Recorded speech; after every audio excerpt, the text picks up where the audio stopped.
수원 경기대학교의 교정을 걷다 보면 화강암 경계석에 하얗게 맥이 들어가 있는 것을 보게 됩니다. 이 맥에 대해서 저번 영상에서 말씀을 드렸는데요. 그때 이 맥이 어떻게 형성된 것인지를 말하지 못했습니다. 오늘은 이 맥이 어떻게 형성된 것인지 저의 생각을 이야기해 보겠습니다. 어떻게 해서 이런 맥이 생성되었을까에 대해서 한번 생각해 볼까요? 다음에 이것이 왜 이렇게 만들어졌는가에 대한 저의 생각을 다른 영상으로 만나 뵙겠습니다. 화강암 속에 맥이 들어가는 경우를 한번 생각해 보겠습니다. 위에는 화강암이고 밑에는 맥으로 들어올 수 있는 물질, 즉 유동할 수 있는 물질이라고 생각해 봅시다. 그랬을 때 화강암이 쪼개지고 밑에서부터 위로 올라오겠죠. 이렇게 해서 채운 것을 맥이라 하고, 맥에는 이런 마그마가 올라와서 채울 수도 있지만 또 다른 뭔가가 있을 것 같아요. 자, 여기는 맥 중에서 암석으로 채운 암맥과 오른쪽에는 광맥이 있는데요. 만일에 암맥이라면, 즉 화강암 밑에 있는 마그마가 화강암질 마그마고, 그것이 위에 있는 화강암이 쫙 쪼개지면서 그 틈을 타고 들어왔다면은, 지금 화면에 보시는 것은 약간 암청색의 안산암질이나 또는 현무암질의 그런 암맥인데, 화강암질 마그마라면 이보다 훨씬 색깔이 밝은 맥이 형성되겠죠. 그렇더라도 그 맥은 미화강암, 화강반암, 유문반암, 유문암 등 암석으로 된 맥이 나타납니다. 그러니까 저속에는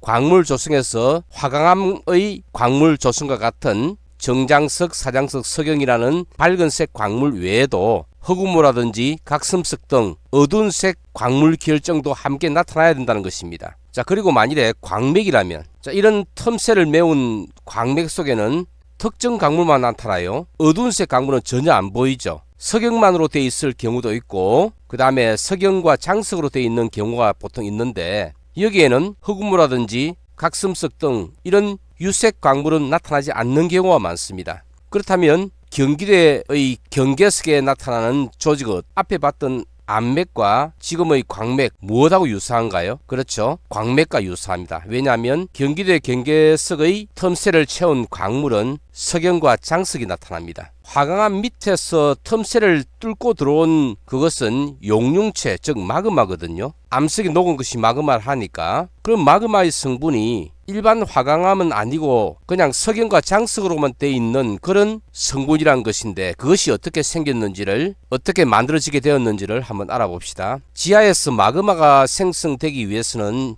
이 도표를 많이 이야기합니다. 빨간색 선은 지하로 내려갈수록 온도가 점점 올라가는데 그 올라가는 구배를 나타내고, 녹색 선은 암석의 용융선입니다. 용융 온도가 아직 지중 온도에 이르지 못하는 것이 아니라 훨씬 넘어서니까, 용융이 되기 위해서는 예를 들어서 1000도라면 그 1000도가 되는 지역의 같은 깊이에 지중 온도는 한 800도가 된다. 그러면 당연히 암석이 안 녹겠죠. 그러니까 이 그림 상태로는 지하의 암석이 녹지를 않는다는 겁니다. 그러면 암석이 녹기 위해서는 어떻게 돼야 될까요? 파란색 화살표로 보면 두 가지로 되어 있죠. 첫 번째는 압력이 낮아진다면, 두 번째는 온도가 높아진다면. 자, 그러면 압력이 낮아지는 경우, 저 깊이에서 느닷없이 압력이 낮아질 방법이 있을까요? 두 번도 마찬가지죠. 느닷없이 온도가 높아진다? 그래가지고 그 지역만 암석이 녹는다? 이해 안 되죠. 또 한 가지가 더 있는데요. 세 번째는 어디선가 물이라든지 이런 유체가 유입이 되면 또 녹을 수 있습니다. 그런데 마찬가지로 저 깊이에서 어디선가 갑자기 땅속에서 그쪽으로 물이 들어온다? 그럴 수 없잖아요. 이 중에서 사실은 가장 가능한 것이 1번입니다. 압력이 낮아지는 경우.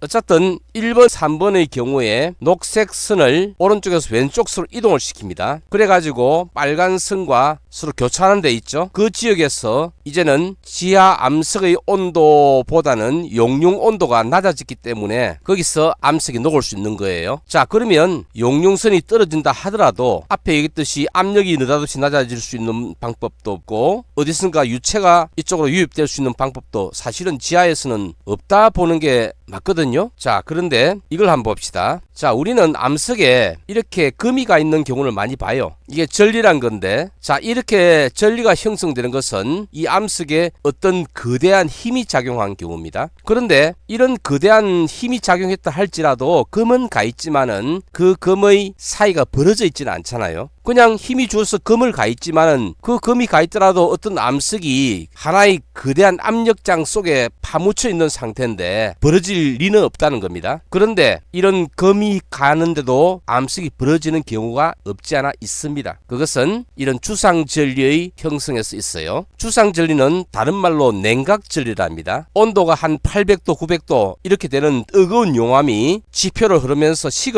식으면서 그 틈새가 쩡쩡 벌어지고 가지고 이 전리의 틈 사이가 벌어지는 거예요. 자, 이렇게 생각한다면 그럼 지하에 있는 돌이 이렇게 벌어질 수 있는 경우는 어디 있을까요? 한번 상상해 봅시다. 지하에 돌이 힘을 받아서 생기는 전리 형성에는 틈이 안 벌어진다고 했죠. 그런데 만일에 지하에 마그마가 있고 마그마가 어떤 공간을 차지하고 있다가 식습니다. 냉각 또는 액체에서 고체로 변하겠죠. 그런 냉각 과정에서 전리가 형성이 될 수 있습니다. 자, 그것이 제가 생각하는 경기대 경계석의 광맥을 만든 원리라고 봅니다. 다시 이야기하자면, 자, 이렇게 온도가 떨어지는 환경을 이제 만들어야 되겠죠. 어떨 때 만들어지느냐?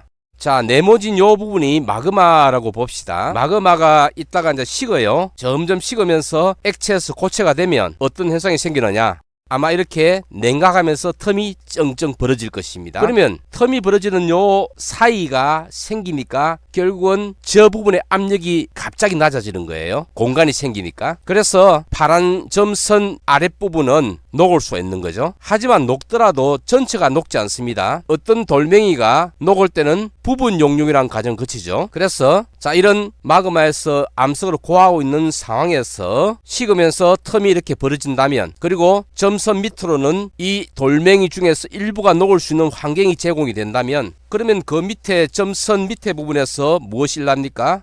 부분 용융이 일어납니다. 자, 부분 용융이 일어나면은 용융점이 가장 낮은 광물부터 녹아 나오거든요. 이 돌의 100%가 녹는 것이 아니라 이 돌 중에서 일부가 녹아 나오는 겁니다. 그러면 이 안쪽 부분은 녹지 않고 요 압력이 제거되는 아주 가까운 여기서부터 뭔가 녹아 나오겠죠?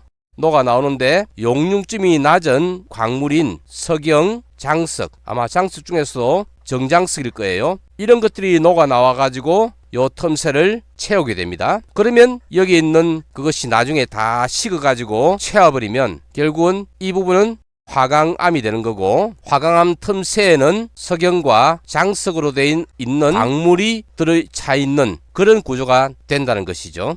지금까지 저번 1편에서 이야기하지 못했던 제가 생각하는 광맥의 형성에 대한 이야기를 해보았습니다.